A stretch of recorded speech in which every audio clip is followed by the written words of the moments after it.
Hello my fellow gamers and welcome to the third and final round of these quarter-finals. Quick recap, the Turin and Zardar. Turin won the first game, but Zardar in the last round made an amazing comeback and actually beat Turin and his unbeatable record. So now they've got to play today for the final round to see if they can get through to the semi-finals. We also have Janet and Sotek. So Janet on occasion lost the first game against Sotek, Loremaster of Sotek, but then won the second one. So they will be showing today as well to decide who's through. Also, John Torn from Total Brohammer and BlackIron battled it out, but John Torn won both games. So BlackIron yesterday was out of the tournament, so he's guaranteed through to the semi-final, John Torn is.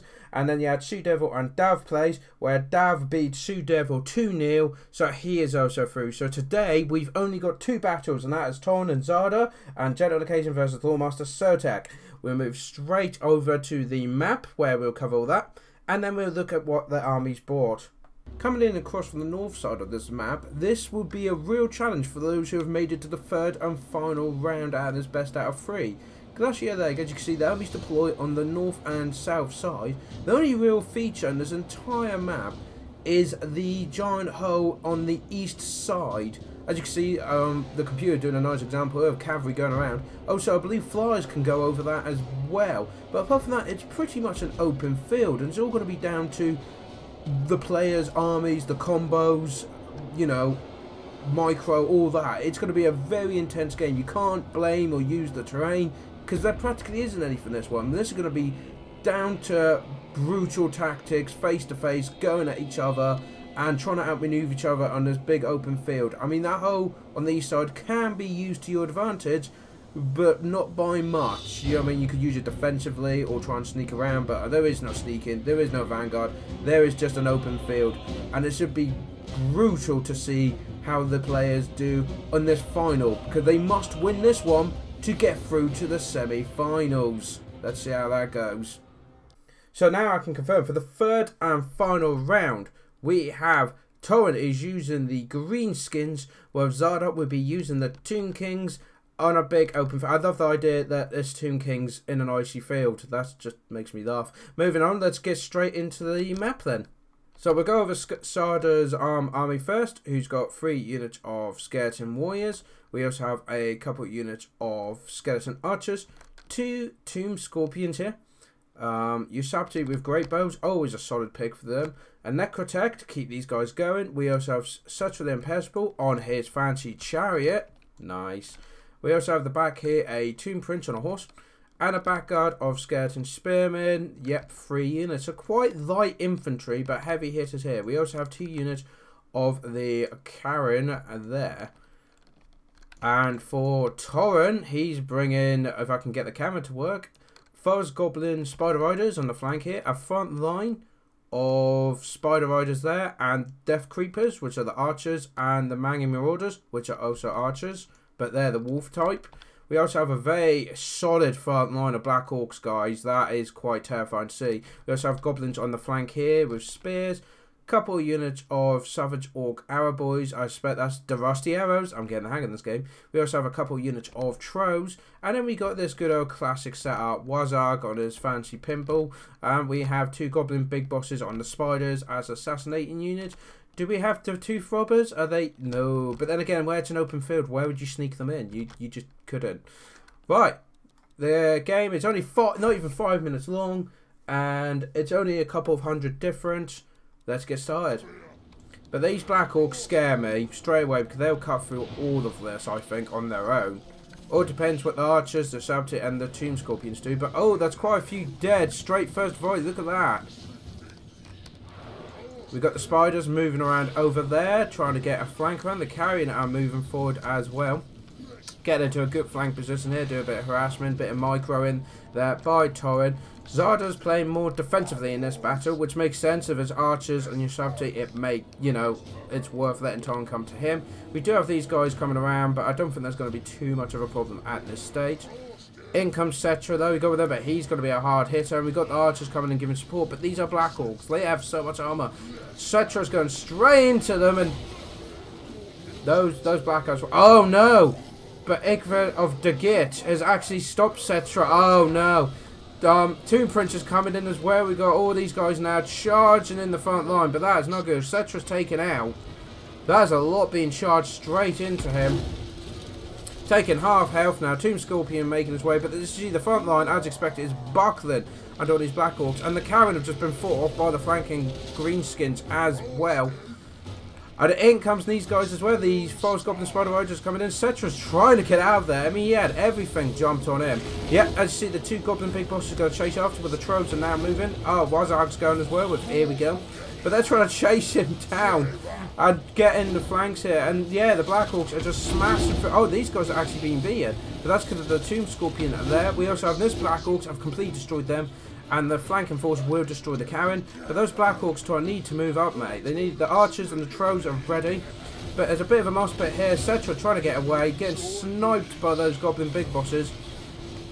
The first Goblin Riders as well that flanked are causing a problem. And the unit has spawned, has he? Wow, has he got to that stage already of regen? The Sabtier has spawned into the Rusty Hour. It's a great good choice. But if these trolls here, they should be able to counter-attack and do some nice damage if Turin notices it. Black Orcs have now moved up. He's over there. Necrotech, but he's pretty much falling apart. Where is Cetra? He's the one. He's pretty much the focus of this whole game. They're getting. It looks like the Goblin Big Bosses have been being off though. The Undead have fought them off, but Cetra is on very little health, just 1,000. Wazark and the Big Boss here are falling back. That's because they've got a debuff on them, so Torrent's keeping them nearby, but not letting them get into the fight. But here, the Tomb Kings are actually winning the front line thanks to those Tomb Scorpions.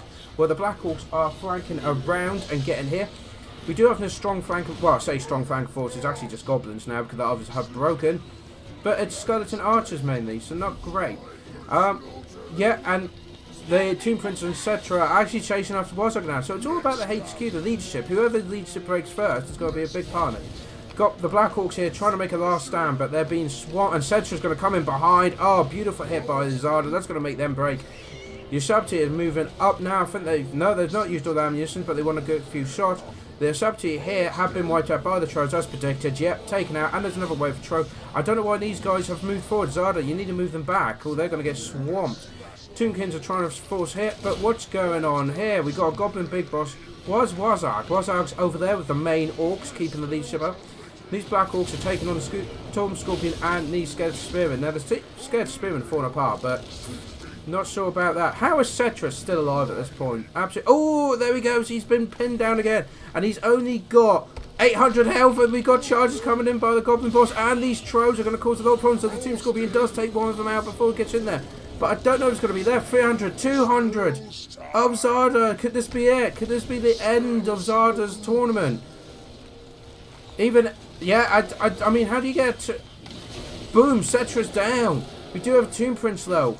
But that's not going to be good. And the balance band now going into the Greenskins' favour. They outnumber them 2-1. There's only 30 seconds remaining. Yeah, as you can see now, there the forces of the Greenskins are pushing in. And there's very little for the Tomb Kings left. I mean, you've got a Tomb Scorpion here, but he seems to just be stood here. Immobile, paralysed by the loss of his lord.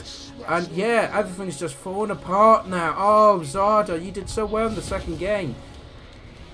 But yeah, last strike there. But these guys are just, I think it is just, yeah, it is just a Tomb Scorpion left. And he has fallen.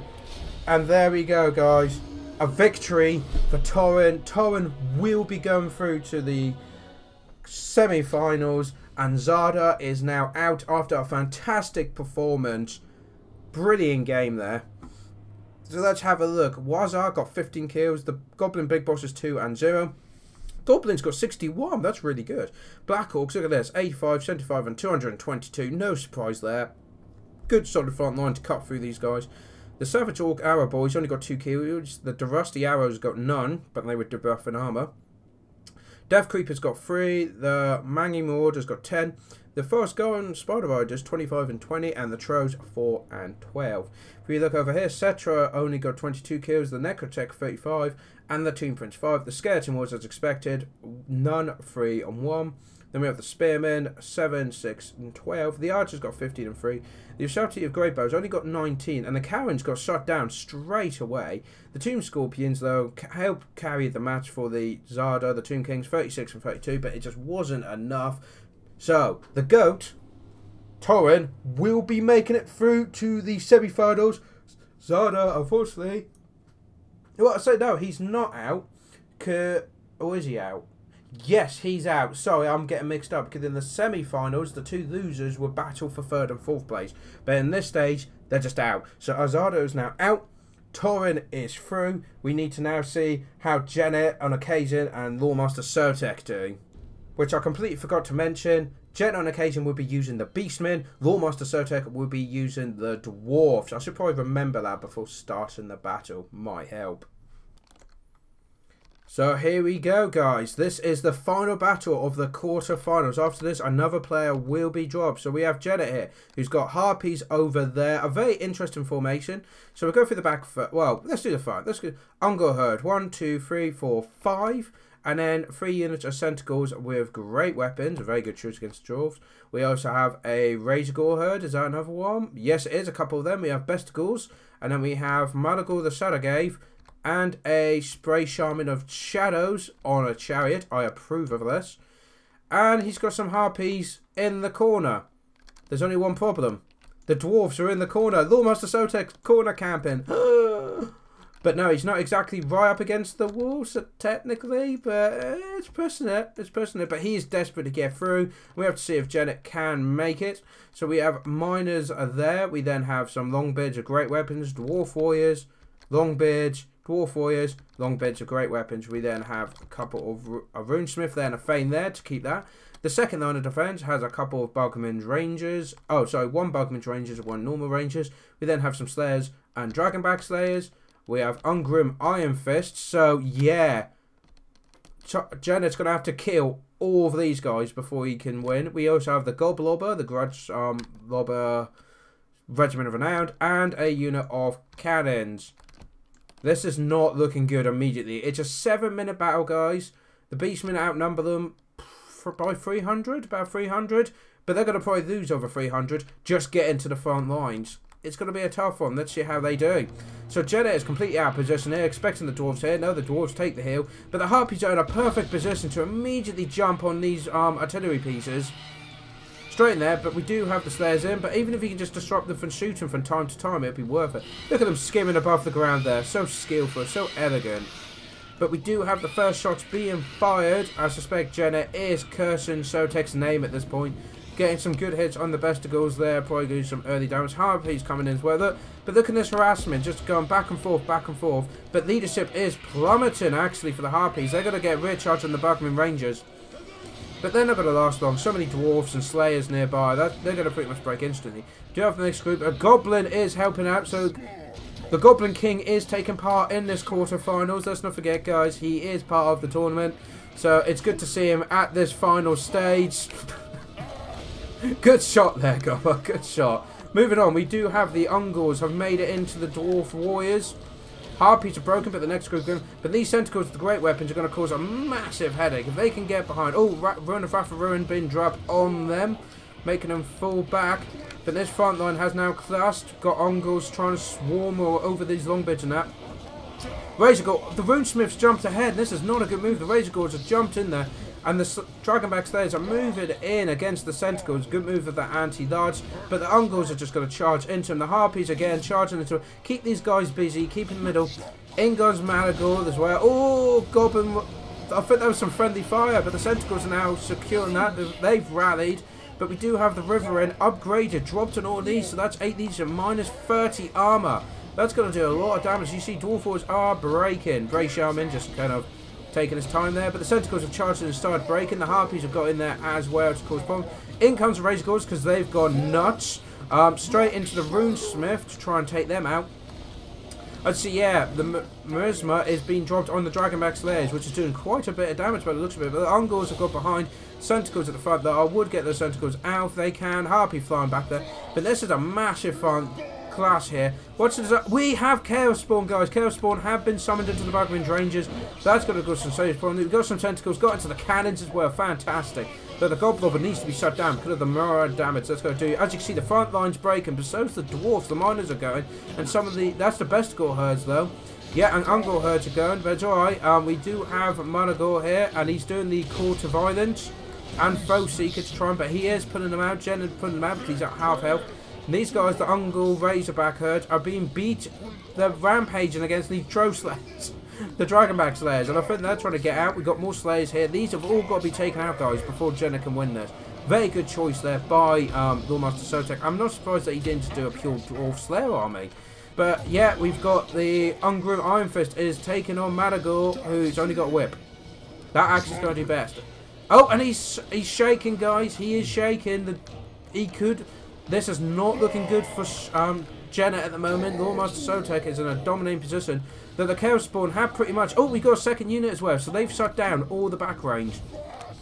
So that is some much needed reinforcements. If they can take out the back line, it's going to really help there. The Dragonback Slayers chasing after these units, taking them down, but that's going to tire them out. And all these reinforcements are coming in to smash what's left. What's there? They've got Longbeards, a great weapon. This main line here is not looking great, but there we go. Ungrim is taking a lot of damage actually all of a sudden. And he's got Bestigour Herd surrounding him while Ungrim takes a run for it. Enfeeble and Foe has been dropped on Ungrim, and Madagor is just kind of taking a backseat, letting that all happen. We do have the Wrath of Ruin dropped on there. The Sentinels, though, driving through here with the Chaos Spawn coming from the back. That's going to take the Rangers straight out. Yeah, all the back line for the Dwarves has now been taken out. Banch Power slightly in the Beastman's favour.